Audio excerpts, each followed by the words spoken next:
I'm Kelly Lemon. And I'm Michael Paul Williams. And welcome to the After the Monuments podcast, where we look at events and news about race in a historical context and see how, too often, history repeats itself. Before we get started, After the Monuments is proud to receive support from VCU Massey Cancer Center. Massey Cancer Center wants you to imagine a future without cancer. All it takes is one, a revolutionary idea, a promising clinical trial, or a new breakthrough. See how Massey is developing new approaches to prevent and treat cancer for every person in every community. Learn more about this future for everyone at masseycancercenter.org. Hello all, this is Michael Paul Williams with the Richmond Times-Dispatch, and welcome to the After the Monuments podcast, which explores the ever-evolving environment of social justice.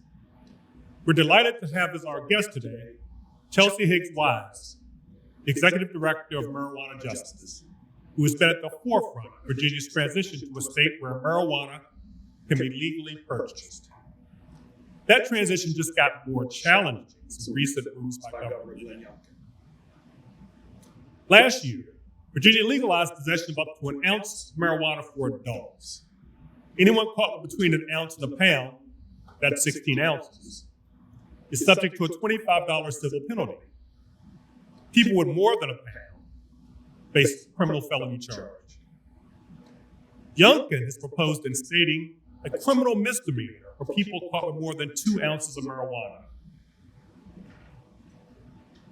Youngkin would also set 21 the minimum age for buying CBD products. And also, as part of his amendment, he'd ban products containing hemp-derived product Delta-8. Marijuana legalization advocates say that what the governor's proposed represents a re-criminalization of marijuana. A step backwards, if you will. Chelsea, did you see this pushback coming from the governor? Well, first of all, thank you and welcome. Thank you for having me on the show. We did see this coming. We've been watching for these new crimes because it was at the forefront of the Senate bill as well, and that came out from Senator Eben at the beginning of at the beginning of the legislative process. We feel like this latest move to put the criminalization in the bill that he did, and just to give everyone a little bit of explanation, as Michael Paul Williams just said, that this bill is mostly to regulate products, who can buy it, the shapes of the products, and now this criminalization is really more targeted towards people and the impact on people. So first, we're always looking for how they're going to criminalize us next. But we were a bit surprised yesterday by this new move coming forward. Yeah. I mean, just trying to toss that in there with something involving the shapes of the products. I mean, that's almost funny if it wasn't so tragic. Why do you think he's doing this? Well, because the marijuana bill didn't pass this past session. And as I mentioned, if anybody was watching session, it's just weeks of strategy of how to pass new language and new laws. And our overall strategy has always been, how do we repeal any criminalization? How do we stop any further criminalization? But we believe that he is doing this because the marijuana bills that were both proposed in the House and in the Senate included new crimes, included possession crimes that would put people back in jails and prisons just for possession.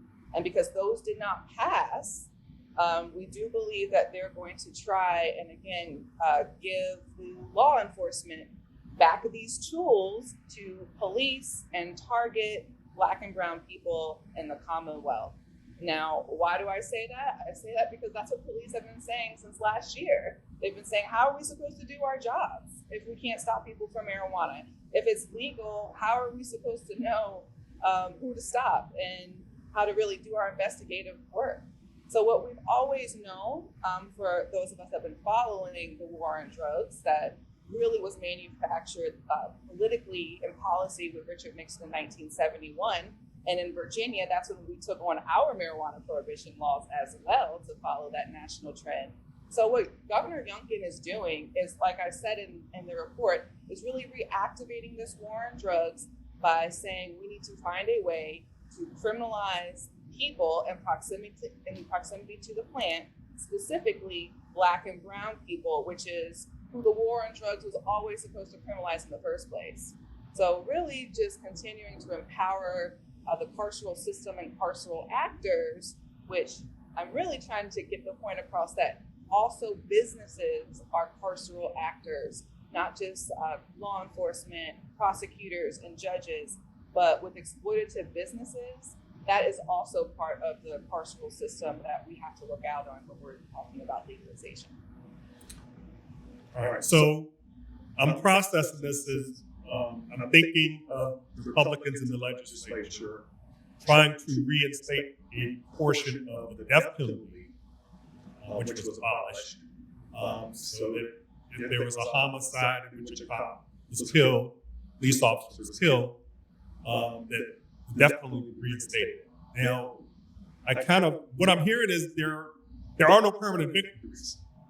I mean, for every step we take forward, in the realm of criminal justice, be it the death penalty or marijuana decriminalization, there's always going to be some pushback to that legislatively, and we can't relax.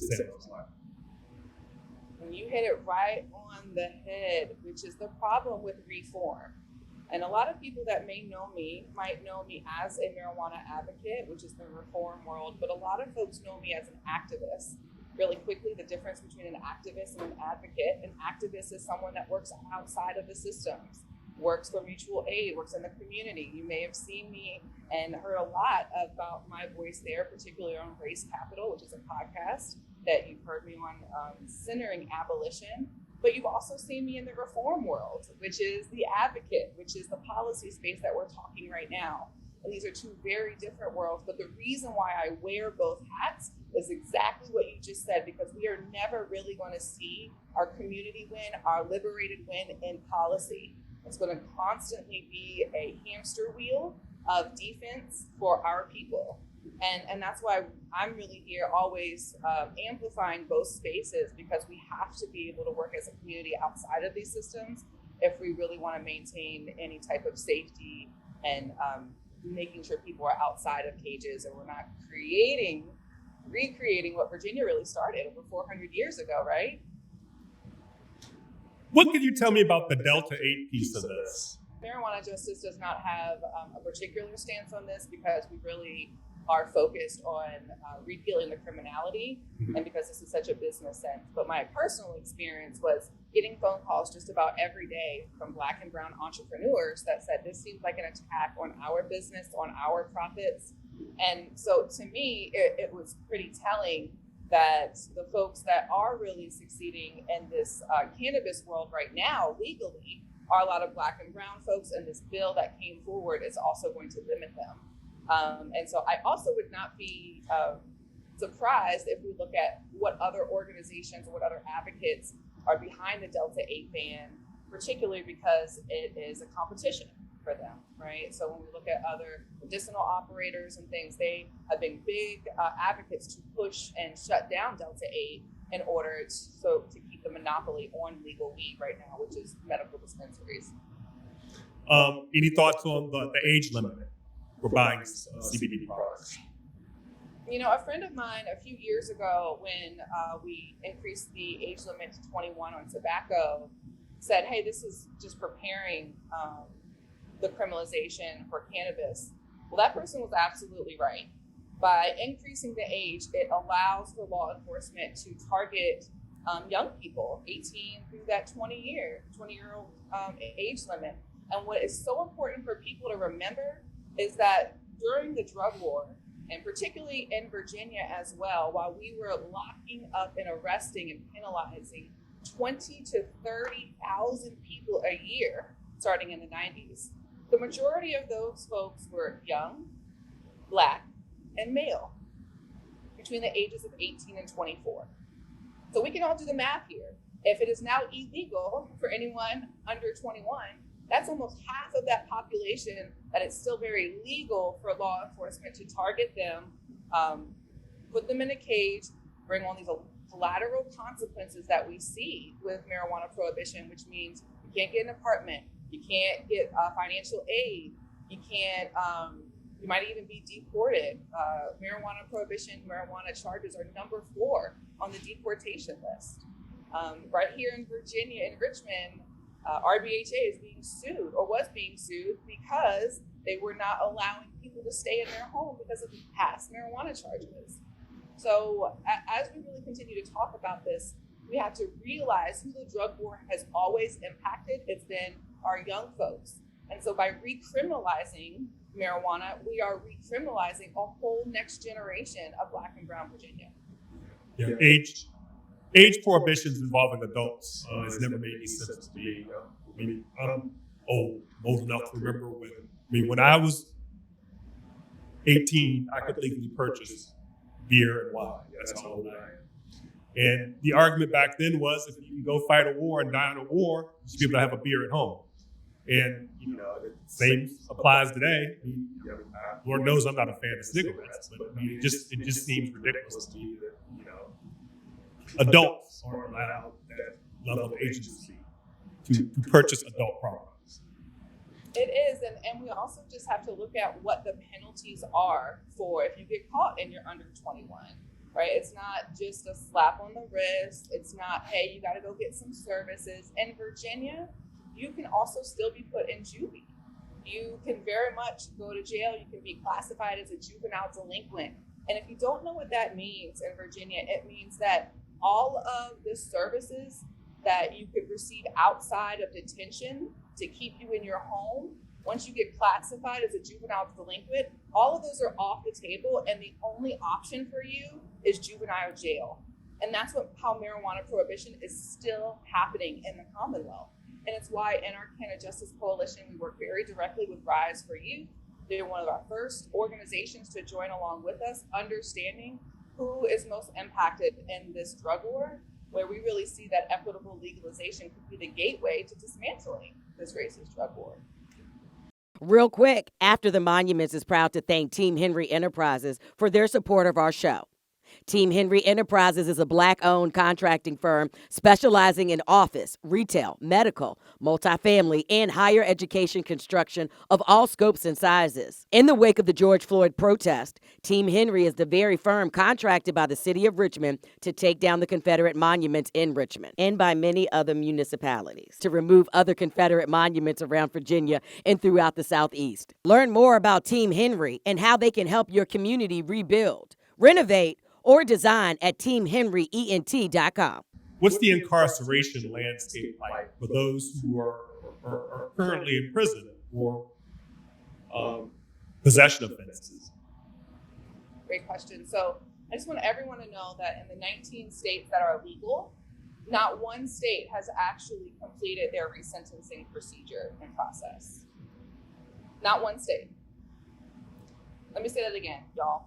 Not one state has released all of the people with any type of marijuana convictions. They're still passing laws. They're still thinking about it. Not one state. So there will be people who remain incarcerated for things that are currently, if this comes to pass, legal. Exactly. And I bring that up nationally because just yesterday we saw these new crimes come out, and the governor and Democrats and Republicans are saying, well, these new misdemeanors are needed because that's what everyone across the country does. So this is the point. Well, if everyone else across the country is also keeping our loved ones locked in a cage, is this really the model that we want to strive for? I mean, everyone else is doing it. That work as a parental device. Children can't say that to their parents. So I don't think that's exactly the model we should be using for public policy. Everyone else is doing it. It seems like we had an opportunity to think of something rational and logical and just rather than just what everyone else is doing. Just what everyone else is doing. And we have to realize that our legislators are going with the political tide. Last year, Melanor actually wrote a piece about these new crimes, and the title of the piece was "New Crimes Unlikely." And so what we would have to see, that was done in June, July. And by the time after November changed, it was actually a Democratic senator that proposed these new crimes. And in that piece that Mel wrote, he was very clear. He said, "I'd consider it." So this was always something that legislators were thinking about, and we have to continue to say this is what we do not want, because they're just going to go off the playbook. Because no legislator in Virginia actually knows the equitable way to legalize. And I will say that very confidently because I've talked to many of them. And all last year, when folks were very candidly listening to groups like Normal, listening to groups like Columbia Care, I would come in and say, well, this isn't going to work for equity because of these reasons. Well, you're not thinking about the person that had this charge. Oh, well, you're not thinking about mothers and parents that got impacted. And so the legislators right now are just going off what they know, and that means what other states have done. MP Doug, let me tell you, in 2020, what came out for cannabis world and the global Black Lives Matter movement was that most of the cannabis money and revenues from legal states was going to, I'll let you guess. To where? Cops. Wow. Like bonuses. I mean, just really outrageous, egregious bonuses and funding to cops. And this was why states like New Jersey and New York had to step up and say, oh my gosh, we're no longer in a silo. We are now on a national stage in Black Lives Matter. When cannabis comes forward, is how are you legalizing actually shows how much Black Lives Matter to you. And that's what we also brought here in Virginia, Marijuana Justice did in 2020. And I'm really proud to say that our organization is actually funded and been able to move forward because of this decriminalization money, because of divest, invest money, because, dare I say it, defund the police money, y'all. A philanthropist, actually came in and said, we love your abolition lens. They paid thousands of dollars, and now myself and other marijuana justice staff are living off of this money. And so when everyone tells you that saying something radical isn't going to be useful, please look at folks like myself. No one in Virginia pays my bills. I'm very independently spoken. I'm able to have a stance, and I'm able to say, look, I'm educated by other Black and brown leaders in cannabis. So when people in Virginia come and try and gaslight me with information, I'm able to actually pull out data and say, no, we're actually being run a scam right here on legalization. So we're really happy to be here, be in this space, and be in coalition with other people that have the values of this drug war. This legalization process has got to be about freeing our people and shrinking the power of carceral systems. Otherwise, we're just reinventing the drug war and giving way more profits to the state as well as exploitative corporations. Well, one more question, but first I must digress. Since Virginia's moving toward recriminalization because everyone else is doing it on marijuana, okay, how about ending permanent disenfranchisement of the incarcerated who've been convicted of felonies? Just about everyone else has stopped doing that. So Virginia, if everyone else is doing it, do that. In that, they just killed the constitutional amendment that would have done that. So, you can't have it both ways. If you're doing it because everyone else is doing it on the criminalization end, then stop permanent disenfranchisement. Right, and people are going to say, well, we're the South. We're going to do things different in New York and New Jersey. So it really depends on what we're talking about here. And you asked me a question about the incarceration landscape. I answered it nationally, but just for folks to know statewide, and you can visit our website at marijuanajustice.org and read these numbers about our resentencing platform, is that right now, according to the data that was not easy to get a hold of, y'all, is there are about 10 people still in DOC, aka like state prisons, for only marijuana. Okay, that doesn't seem like a lot, And I know that, but what I would like to put on everyone's brain is that most people still incarcerated for marijuana-related crimes are also there because of another felony, and then marijuana enhances their time. So this is why we work on a release and a resentencing strategy, because the resentencing is, hey, if we remove those marijuana sentences, people return home to their families faster. And so with those numbers, we know that there are at least 570 people still incarcerated at the state level prisons. But MPW, we don't have the numbers on how many people are in the jails. We do not have numbers on how many people are on community supervision with the ankle monitor because of marijuana related offenses. So we still don't even have a real scope of the harm that was caused with marijuana prohibition. Therefore, we don't know exactly how many resources and what we need to do to get it done, but we do have a clue. And the proposals that came out of session this year were things that were pointing it towards the probation board, and we also just saw the probation board get gutted by the new governor as well. And let's be honest, they weren't the parole board, excuse me. The parole board was just gutted, and we saw even before this governor, I'm going to be honest, the parole board won't parole nobody in the first place. And so we have to realize who holds the power. And this past session, for our resentencing power, the legislators were really trying to give it to a parole body that isn't a sentencing body, that doesn't actually want us to be free. And so when we're looking at resentencing, also understand, y'all, that in the South, it's going to be harder. It's going to be different. And those laws, if you don't read them directly, they're actually going to use it to keep us inside.